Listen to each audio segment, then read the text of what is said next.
Circumstances requiring GUSL 169 GASL means to wash. GUSL and IDTISAL also mean to wash. GUSL in religious terms. IT is the washing of the entire body. Taking a full abdest.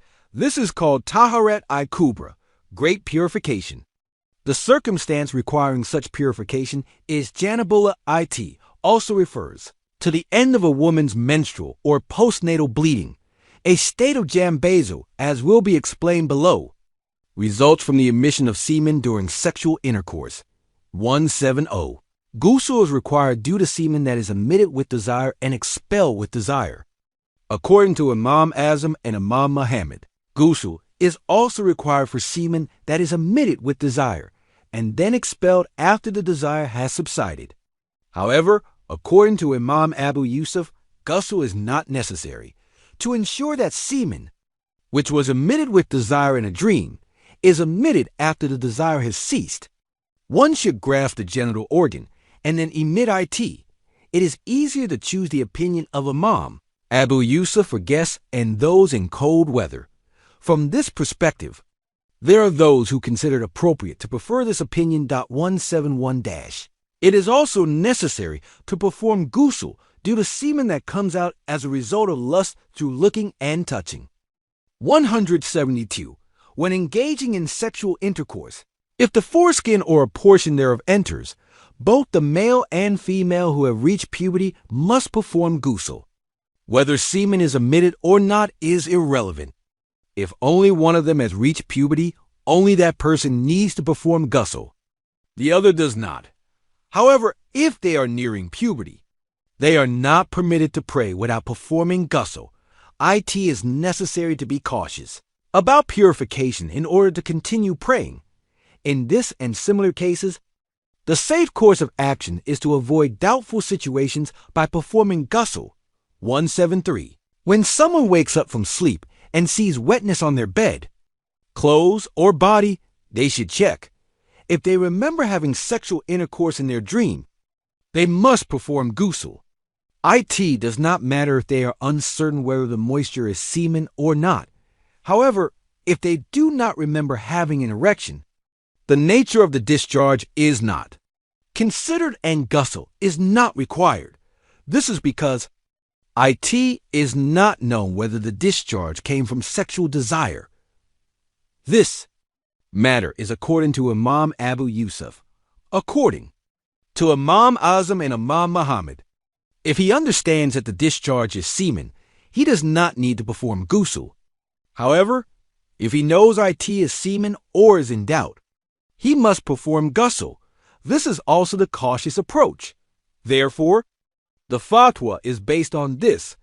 174.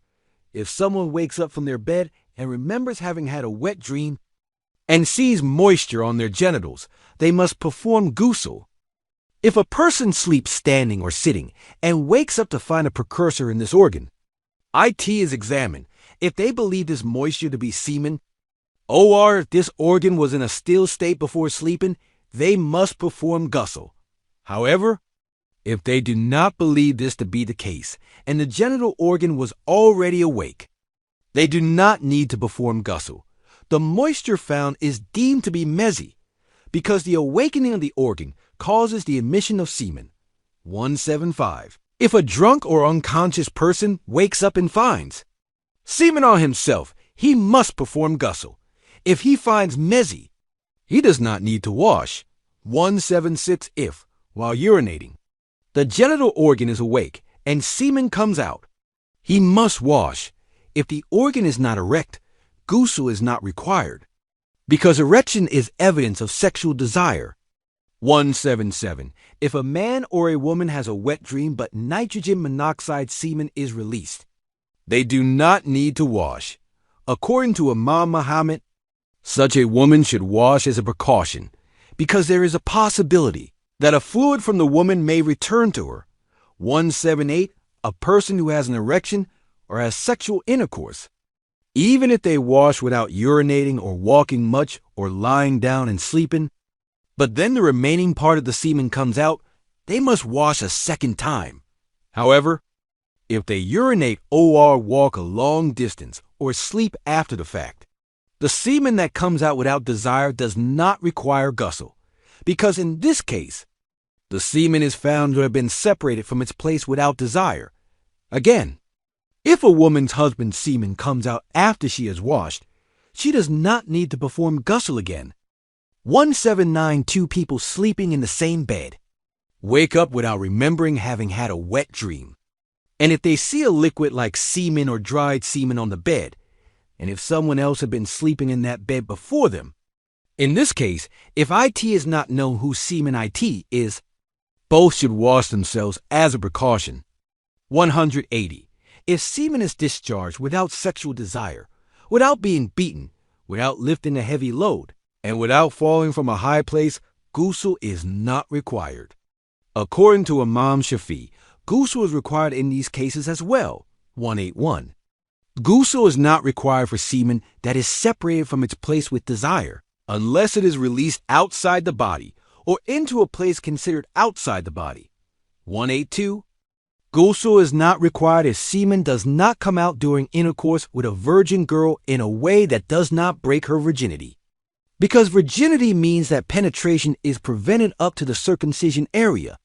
183. If a non-Muslim woman or a non-Muslim man converts while in a state of jambaz, menstruation, or post-childbirth lugosolic, ghusl becomes obligatory, even if menstruation or postnatal bed rest has ended. If one is not taking a bath, ghusl is still required. However, if a non-Muslim man or woman who has already performed ghusl or has not yet entered a state of jambaz, menstruation, or post-menstrual bedding converts, IT is recommended that they perform ghusl.